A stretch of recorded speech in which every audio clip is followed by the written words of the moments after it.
दोस्तों 12 साल में पहली बार मोदी सरकार के किसी मंत्री को छात्रों के दबाव में इस्तीफा देना पड़ा है। शिक्षा मंत्री धर्मेंद्र प्रधान, जिन्हें कैबिनेट का सबसे मजबूत चेहरा माना जाता था, वो शनिवार दोपहर 2:18 पर अपना इस्तीफा प्रधानमंत्री नरेंद्र मोदी को भेज चुके हैं। सवाल ये है कि 37 दिन तक टस से मस न होने वाली सरकार अचानक झुकी क्यों? आज हम आपको बताएंगे वो 5 बड़ी वजह, पूरी टाइमलाइन, और ये भी कि अगर सरकार नहीं झुकती तो क्या हो सकता था। तो चलिए शुरू करते हैं। केंद्रीय शिक्षा मंत्री धर्मेंद्र प्रधान का इस्तीफा एनटीए और नीट यूजी पेपर लीक विवाद के बीच आया है। इस्तीफे की चिट्ठी में उन्होंने लिखा कि जंतर मंतर पर जो हालात बने हुए हैं उनसे देश की एकता और अखंडता को खतरा पैदा हो रहा है। उन्होंने आगे लिखा कि वे नहीं चाहते कि युवाओं का भविष्य बर्बाद हो या छात्र किसी कानूनी पचड़े में फंसे, इसलिए उन्होंने पद छोड़ने का फैसला किया। गौर करने वाली बात यह है कि प्रधान 2014 से लगातार मोदी सरकार में मंत्री रहे हैं। शिक्षा मंत्रालय से पहले वे पेट्रोलियम और इस्पात जैसे भारी भरकम विभाग संभाल चुके हैं, यानी ये कोई हल्के मंत्री नहीं थे, बल्कि कैबिनेट के भारी भरकम चेहरों में गिने जाते थे। इसलिए उनका इस्तीफा सिर्फ एक मंत्री का नहीं है, बल्कि ये मोदी सरकार के 12 साल के कार्यकाल में विरोध प्रदर्शन के दबाव में हुआ पहला मंत्री इस्तीफा है। अब समझिए इस पूरे विवाद की जड़। इस साल 30 मई को नीट यूजी यानी मेडिकल प्रवेश परीक्षा का पेपर लीक हो गया था। लाखों छात्र इस परीक्षा में बैठे थे और पेपर लीक की खबर फैलते ही देश भर में छात्रों में गुस्सा भड़क उठा। ये कोई पहला मौका नहीं था। 2024 में भी नीट का पेपर लीक हुआ था और उस वक्त भी शिक्षा मंत्री धर्मेंद्र प्रधान ही थे।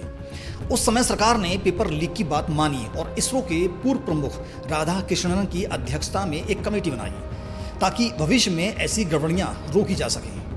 राधा कृष्णन कमेटी ने अपने सुझाव सरकार को सौंप भी दिए, लेकिन दिक्कत ये रही कि इन सुझावों को जमीन पर पूरी तरह लागू नहीं किया गया। नतीजा ये हुआ कि 2026 में फिर वही गलती दोहराई गई और नीट का पेपर एक बार फिर लीक हो गया। इससे नेशनल टेस्टिंग एजेंसी यानी एनटीए की कार्यशैली पर भी सवाल उठे और आखिरकार इसका पूरा ठीकरा भी शिक्षा मंत्री के सिर पर ही फूटा। शुरुआत में जब छात्रों ने विरोध शुरू किया तो सरकार के स्तर पर इसे ज़्यादा तवज्जो नहीं दी गई, लेकिन जैसे जैसे दिन बीतते गए प्रदर्शन बढ़ता गया और मामला इतना बड़ा हो गया कि खुद प्रधानमंत्री नरेंद्र मोदी को आगे आना पड़ा। मोदी ने सख्त कानून बनाने की घोषणा की और एक वीडियो संदेश जारी करके छात्रों से सीधे अपील भी की। लेकिन इस पूरी कवायद में एक बात साफ तौर पर नदारद रही, खुद धर्मेंद्र प्रधान की तरफ से कोई ठोस बयान या सीधा संवाद नहीं आया। यही वो पहला मोड़ था जहां से मामला बिगड़ना शुरू हुआ। पेपर लीक के बाद दिल्ली के जंतर मंतर पर छात्रों ने डेरा डाल दिया। इस आंदोलन की अगुवाई की कॉकरोच जनता पार्टी यानी सीजेपी ने। यह नाम भले ही अनोखा लगे, लेकिन इस संगठन ने आंदोलन को बेहद संगठित तरीके से आगे बढ़ाया। धीरे धीरे ये प्रदर्शन सिर्फ दिल्ली तक सीमित नहीं रहा। शनिवार को बिहार के पटना और सीवान जैसे बड़े शहरों में बड़ा बवाल देखने को मिला। इसके अलावा महाराष्ट्र और उत्तर प्रदेश में भी छात्रों ने सड़क पर उतरना शुरू कर दिया। यहाँ एक दिलचस्प और सरकार के लिए चिंताजनक बात यह रही कि ये सभी राज्य, बिहार, महाराष्ट्र और यूपी, बीजेपी शासित राज्य हैं। जाहिर है केंद्र सरकार इस मामले पर कोई राजनीतिक जोखिम लेने के मूड में नहीं थी, क्योंकि अगर आंदोलन इन राज्यों में और फैलता तो इसका सीधा असर आगामी चुनावी समीकरणों पर पड़ सकता था। आंदोलन के दौरान छात्रों पर लाठीचार्ज की खबरें भी आईं, जिसने मामले को और तूल दे दिया। दिल्ली में एनएसयूआई ने कैंडल मार्च निकाला और लाठीचार्ज के खिलाफ प्रदर्शन किया। इस बीच आरएसएस प्रमुख मोहन भागवत ने भी छात्र आंदोलन पर टिप्पणी करते हुए कहा कि आज की युवा पीढ़ी अब खुलकर सवाल पूछने लगी है, यानी संघ परिवार के भीतर से भी इस मुद्दे पर एक तरह की सतर्कता का संकेत मिला। पश्चिम बंगाल की मुख्यमंत्री ममता बनर्जी ने भी ऐलान किया कि वे जंतर मंतर पर छात्रों के आंदोलन में शामिल होंगे। यानी ये मसला अब क्षेत्रीय राजनीति से निकलकर राष्ट्रीय राजनीति का मुद्दा बन चुका था। संसद का सत्र 20 जुलाई से शुरू हुआ था, लेकिन बीते 5 दिनों में एक भी दिन ऐसा नहीं गुजरा जब संसद की कार्यवाही सुचारू रूप से चल पाई हो। धर्मेंद्र प्रधान के इस्तीफे की मांग को लेकर हर दिन विपक्ष हंगामा करता रहा, जिसकी वजह से राज्यसभा और लोकसभा दोनों सदनों की कार्यवाही बार बार स्थगित करनी पड़ी। नेता प्रतिपक्ष राहुल गांधी ने इस मुद्दे पर बेहद आक्रामक रुख अपनाया। शनिवार को उन्होंने प्रदर्शनकारी छात्रों के साथ 10 जनपद के बाहर एक प्रेस कॉन्फ्रेंस की, जिसमें उन्होंने साफ कर दिया कि धर्मेंद्र प्रधान के इस्तीफे से कम कुछ भी विपक्ष को मंजूर नहीं होगा। उनका कहना था कि जब तक सरकार इस्तीफा नहीं लेती तब तक आंदोलन खत्म नहीं होगा। यानी एक तरफ सड़क पर छात्र संगठन दबाव बना रहे थे, दूसरी तरफ संसद के भीतर विपक्ष लगातार वॉर कर रहा था। सरकार दोनों मोर्चों पर गिरती जा रही थी। आखिरकार सरकार को झुकना पड़ा, लेकिन क्यों? पहली वजह, छात्र और विपक्ष दोनों उड़ गए थे। जंतर मंतर पर आंदोलन की अगुवाई कर रही कॉकरोच जनता पार्टी किसी भी सूरत में पीछे हटने को तैयार नहीं थी। शुक्रवार को सीजेपी की तरफ से सौरभ दास और आशुतोष रांका नाम के दो नेता केंद्र सरकार के मंत्री जेपी नड्डा और जितेंद्र सिंह से बातचीत करने पहुंचे थे। लेकिन दोनों पक्षों ने साफ कह दिया कि प्रदर्शन तभी खत्म होगा जब धर्मेंद्र प्रधान इस्तीफा देंगे। इधर विपक्ष ने भी मोर्चा खोल रखा था, यानी सरकार के पास बीच का कोई रास्ता नहीं बचा था। दूसरी वजह, सदन से सड़क तक लगातार बवाल। जैसा हमने अभी बताया, संसद में लगातार 5 दिन कार्रवाई ठप रही और सड़क पर विरोध दिल्ली से निकलकर बिहार, महाराष्ट्र और यूपी की तक फैल चुका था।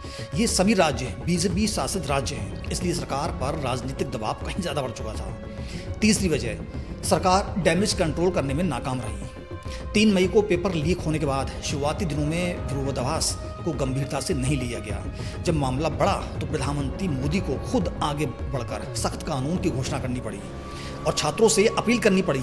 लेकिन इस पूरे प्रकरण में धर्मेंद्र प्रधान की तरफ से कोई बयान नहीं आया। वे छात्रों से पूरी तरह कट चुके थे और इसका खामियाजा आखिरकार उन्हें ही भुगतना पड़ा। चौथी वजह, अड़ियल रवैया और छात्रों से सीधा संवाद न होना। मोदी कैबिनेट के 12 साल के इतिहास में यह पहला मौका था जब किसी मंत्री को विरोध के दबाव में हटना पड़ा। प्रधान के इस्तीफे की एक बड़ी वजह उनका अड़ियल रुख भी माना जा रहा है। नीट पेपर लीक के बाद उन्होंने छात्र नेताओं से सीधी बातचीत करने से परहेज किया। इसकी तुलना अगर फरवरी 2025 की एक घटना से करें तो फर्क साफ समझा जाता है। उस वक्त जब चंडीगढ़ में किसानों ने बड़े प्रदर्शन का ऐलान किया था, तब केंद्रीय कृषि मंत्री शिवराज सिंह चौहान खुद अपनी टीम के साथ चंडीगढ़ पहुंच गए थे और सीधी बातचीत के जरिए विवाद सुलझा लिया था। धर्मेंद्र प्रधान ने ऐसा कोई प्रयास नहीं किया। पांचवी वजह, पुरानी लापरवाही का बोझ। जैसा हमने पहले बताया, 2024 में भी नीट का पेपर लीक हो चुका था और तब भी प्रधान ही शिक्षा मंत्री थे। राधाकृष्णन कमेटी के सुझावों को ठीक से लागू न किया जाना और एनटीए की बार बार होने वाली गड़बड़ियां, इन सब का ठीकरा भी अंततः शिक्षा मंत्री पर ही फूटा। यानी ये कोई इकलौती घटना नहीं थी, बल्कि लापरवाहियों का एक सिलसिला था जो आखिरकार उनके इस्तीफे की वजह बना। रविवार दोपहर 2:15 बजे धर्मेंद्र प्रधान ने सोशल मीडिया पर अपना इस्तीफा सार्वजनिक कर दिया। उन्होंने प्रधानमंत्री मोदी को भेजी अपनी चिट्ठी में लिखा कि पिछले 4 दशकों से ज़्यादा समय से वे छात्रों, शिक्षकों और शिक्षा सुधार के लिए समर्पित रहे हैं। उन्होंने साफ किया कि ये उनके निजी सम्मान का मसला नहीं, बल्कि देश के युवाओं के भविष्य का सवाल है। उन्होंने अपनी चिट्ठी में परीक्षा सुधार, सीबीआई जांच और कंप्यूटर आधारित टेस्ट यानी सीबीटी व्यवस्था का भी जिक्र किया और बताया कि उन्होंने बीते 10 दिनों की घटनाओं से बेहद व्यथित होकर ये फैसला लिया है। दिलचस्प बात यह रही कि बातचीत के तीसरे दौर से ठीक पहले सीजेपी नेताओं ने कहा था कि प्रधान का इस्तीफा बिना किसी शर्त के होना चाहिए। कुछ ही घंटों बाद प्रधान ने वाकई इस्तीफा दे दिया। इस्तीफे के बाद प्रतिक्रियाओं का दौर भी शुरू हो गया। बीजेपी ने इस इस्तीफे पर पहली प्रतिक्रिया में इसे लोकतंत्र की जीत बताया, लेकिन साथ ही ये भी कहा कि वे जंतर मंतर से जाने वाले नहीं हैं जब तक बाकी मांगे पूरी नहीं होती। यानी सिर्फ इस्तीफे से आंदोलन पूरी तरह थमा नहीं है। पर्यावरणविद और शिक्षा सुधार से जुड़े सोनम वांगचुक ने इस्तीफे को लोकतंत्र की जीत करार दिया और सोशल मीडिया पर जीत का इशारा करने वाली तस्वीर भी साझा की। कांग्रेस अध्यक्ष मल्लिकार्जुन खड़गे ने इस्तीफे के बाद और आगे बढ़ते हुए मांग की कि प्रधानमंत्री मोदी को भी छात्रों पर हुए लाठीचार्ज को लेकर माफ़ी मांगनी चाहिए और लाठीचार्ज करने वालों पर कार्रवाई होनी चाहिए। यानी विपक्ष और आंदोलनकारी संगठन इस्तीफे को एक शुरुआती जीत मान रहे हैं और उनकी बाकी मांगें जो बाकी थी वह भी पूरी हो गई हैं। अब सवाल यह है कि अगर सरकार इस्तीफा नहीं लेती तो क्या होता। जिस रफ्तार से आंदोलन बिहार, महाराष्ट्र और यूपी जैसे बीजेपी शासित राज्यों में फैल रहा था और जिस तरह लगातार 5 दिन संसद ठप रही, उसे देखते हुए लग रहा था कि ये मामला और बड़े जन आंदोलन में बदल सकता है और आगामी चुनावों में इसका सीधा असर पड़ सकता था। सरकार ने समय रहते इस्तीफा लेकर स्थिति को बिगड़ने से रोकने की कोशिश की है। कुल मिलाकर धर्मेंद्र प्रधान का इस्तीफा हो चुका है। सीजेपी की तीनों मांगें पूरी हो चुकी हैं। जंतर मंतर से प्रदर्शन खत्म हो चुका है और सभी प्रदर्शनकारी अपने अपने गंतव्य को वापस लौट चुके हैं। तो ये थी आज की पूरी कहानी, कैसे एक पेपर लीक से शुरू हुआ विवाद 37 दिन के आंदोलन के बाद कैबिनेट के सबसे मजबूत मंत्रियों में गिने जाने वाले धर्मेंद्र प्रधान के इस्तीफे तक पहुंच गया। यह आपको कैसा लगा, कमेंट में ज़रूर बताइए। जय हिंद।